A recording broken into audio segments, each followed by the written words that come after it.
Let's talk about the relationship between you and Silicon Valley. A lot of discussion about who wasn't here and tensions and sort of can this marriage be saved. How do you look at your relationship right now with Silicon Valley? They're nervous about the NSA. They're still hurting about that. Visas, zero-day flaws, all kinds of things. You know, look, it's your job to generate some controversy. No, it's not controversy. But generally some speaking, of those quotes from the Google people were pretty tough. Well, but I think it's also fair to say that my relationship with Silicon Valley and the tech community has historically been really good. Mm-hmm. Many of these folks are my friends, mm-hmm. And have been supporters, and we interact all the time. Well, they're still giving a lot of money.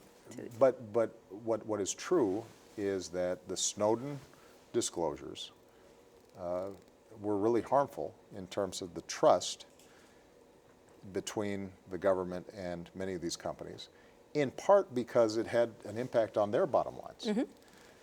Mm-hmm. You know, when you look back at what we've done, I have constantly tried to update the laws and rules governing how we operate in cyberspace with these new technologies. In the case of the NSA, we're probably a little slow. The truth is that what we did with respect to U.S. persons, what we did in this country, was strictly circumscribed, and generally speaking, I can say with almost complete confidence that there haven't been abuses on U.S. soil.